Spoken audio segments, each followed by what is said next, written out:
Click করুন অ্যাপের bell আইকনে আর সাবস্ক্রাইব করুন এবিপি আনন্দ। সব সময় থাকুন খবরে। পুজো উদ্যোক্তারা তারা এই রায় নিয়ে কি ভাবছেন, আমরা এবার সরাসরি চলে যাবো আমাদের প্রতিনিধির কাছে। সন্দীপ সরকার রয়েছেন আমাদের সঙ্গে। সন্দীপ রয়েছে যোধপুর পার্কে। সন্দীপ, আজকেরও যা রায় তাতে কিন্তু এটা পরিষ্কার যে দর্শক শূন্যই থাকতে চলেছে এবারের পুজো মণ্ডপ। কিছু কিছু পরিবর্তন করা হচ্ছে, যেরকম কর্মকর্তাদের সংখ্যা বাড়ানো হচ্ছে। বড় পুজোগুলোর ক্ষেত্রে 60 জন, ছোট পুজোগুলোর ক্ষেত্রে 15 জনের তালিকা বানাতে বলা হচ্ছে। তবে যেটা পরিবর্তন হচ্ছে, ঢাকিরা এবার মণ্ডপে থাকতে পারবেন। পুজো উদ্যোক্তারা তারা কি বলছেন?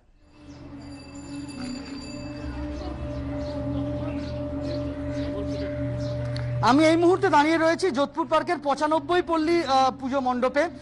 যে 95 পল্লী প্রত্যেকবারই নজরকাড়া পুজো করে থাকে। আমার সঙ্গে রয়েছেন পুজো উদ্যোক্তাদের মধ্যে এই 95 পল্লী পুজো কমিটির সাধারণ সম্পাদক বিজয় দত্ত। বিজয়বাবু, আজকের হাইকোর্টের রায় শুনেছেন, এই রায় আপনাদের কতটা স্বস্তি দিল? মন্দের ভালো কিছু তো পেলাম। আমাদের ফোরাম ফর দুর্গাপুজো যে অ্যাপ্লাই করেছিল, আমাদের রায়টা আংশিক পরিবর্তন হয়েছে। আংশিক পরিবর্তনে আমরা জানতে পারলাম যে আমরা ঠিক 8টার মধ্যে 60 জনের লিস্ট জমা দেবো, তার মধ্যে 45 জন মণ্ডপে ঢুকতে পারবেন। আর আরেকটা জিনিস সংযোজন হয়েছে, যেটা ঢাকিরা আগে ঢুকতে পারছিল না, ঢাকিরাও আমাদের ঢুকতে পারবেন, বাট খোলামেলা ঢাক বাজাতে হবে। যাক, আমাদের কাছে আমাদের মহামান্য বিচারপতি যে জাজমেন্ট দিয়েছেন সেটা আমরা অক্ষর অক্ষর নিশ্চয়ই পালন করব। আর সবচেয়ে ভালো লাগলো যে কিছুটা হলেও আমরা রিলিফ পেলাম, কিছুটা হলো যে পুজো উদ্যোক্তারা একটু অক্সিজেন পেলো, কারণ আমাদের খুব খুব কষ্টের দিন যাচ্ছে। কারণ গতকাল যে আমরা রায় পেয়েছিলাম সেটা আমাদের খুব বেদনাদায়ক ছিল, গত পরশু। সেটা কিছুটা হলেও আমরা মনে একটু আমাদের ভালো লাগছে আর কি।